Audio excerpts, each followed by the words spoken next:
it will be very useful, because it's also a multi-layer process when you do that.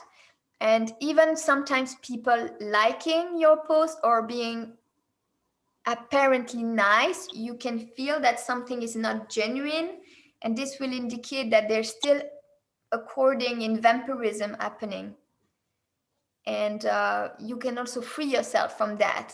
A signature of also realness, because not all individuals are real, and some are not souled and spirited. And so when you interact, you feel it's empty. It's empty, or you cannot go past a certain level. But it's not because they are programmed, it's because there is nothing there, because they don't have this flame. So these backdrops, they also take a certain amount of your energy and your time. And so are all objects around us, that's all linked to our time. So that's by reclaiming our time, we also, renew with our abilities and, what we want to create, because everything has been done to neutralize. And then, health is a big way they do that, because once your mood levels are upside down, you need like a gigantic amount of energy to even motivate yourself to do a small thing. So it is known, like, so that's why we are often kept in this very low state, low depression state also. I mean, it's harder to also be clear when we are in inflammation, or when we consume things that we are allergic to. It does have a lot of, we don't always feel it, but it will impact our choice, what, and we can be remotely triggered to go in hypnotic state, go to numb yourself on YouTube. It can be remotely triggered. So it's hard to snap out of it when you're in inflammation. It's easier when you're not in inflammation, and when you're, when they don't like where you're going with your life, when they don't like if you are on a good ramp, sometimes there is also attempt to sabotage that, because the system knows where you're going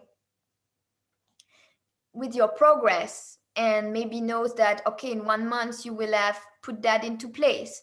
So the system try to sabotage you straight ahead while you're starting to do that, or doesn't like the direction you're going. So it can be different things. It can also be people sent, we get sometimes a lot of negative attention. All attention is not good, but sometimes we're so broken that, we will accept even the negative type of attention. So learning to sort that, okay, what is negative type of attention, and closing it off, even, if there is not so much anything else, like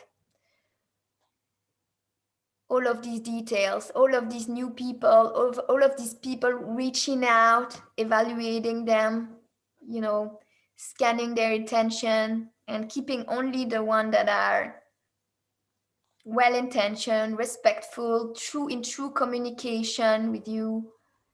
Not, sometimes people tell you what you should do, what you should feel. So this is already not such a healthy relating at the start. So all of these layers matter. Have you ever heard like this teet sound in your ear? I think, and sometimes it will be one ear, sometimes it will be the other, it depends. And I think that's a frequency trigger, or that's definitely a remote trigger. I noticed that sometimes when I have that, 1 hour later, I'm finding myself looking at meaningless things on YouTube, and then I become aware of it, and I need to call myself to snap out of it, because I become conscious, and then I think about the tinnitus in my ear, and I think, okay. So I also go on YouTube because it becomes a lot to feel, and we want something, we want a distraction.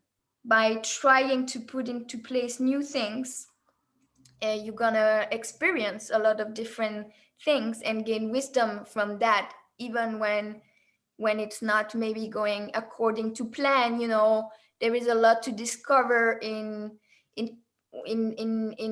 with people we collaborate with, and there is always a good distance to maintain so we don't become too enmeshed, because as soon as we become enmeshed or corded, then we feel that it's not aligning in truth. So it's always like trying to recalibrate. That is very interesting, because it's going to show us, okay, which area I'm still depending or delegating my authority, and all of that is a great launching pad for a lot of wisdom. It's really sometimes the step we need to take is not the one we think we have to, because we are sometimes looking at the mountain there. We know where we want to add, but actually the next step is something very practical. And I often notice that I cannot work if my space isn't clear. If my desk there is paper on it, it kind of gets to me after a few days. I really need to address this before I can do anything. And even if it takes me the whole day, sometimes, like, I know that's the first things I need to do, and after only it's like a door will open for something else. We really need to rewire ourselves about the self care and self love. And even sometimes when we do things because we know they are great for us, but we are unable to settle in the frequency of these things. um, that's very common for beings having experienced a lot of trauma and a lot of neglect, and we need to teach ourselves, and we had no model. So it's really, a pioneer work.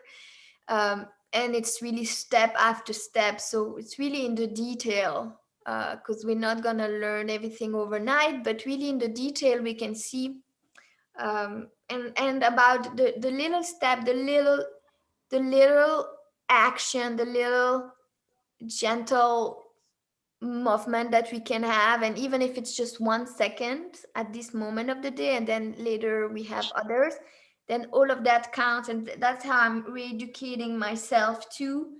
hmm and I think the truth scene really really need that diet element, because so much of the truther or targeted individuals, um, have, do not have in their mind yet how much it's important to go back to an appropriate diet for us.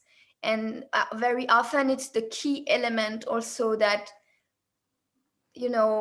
maybe this information gluttony is gonna distract us from taking care of our health. And our health is the key for many many different things, including, our moods and our levels of vitality and all of that. So I think bringing that to there is very vital and very potent.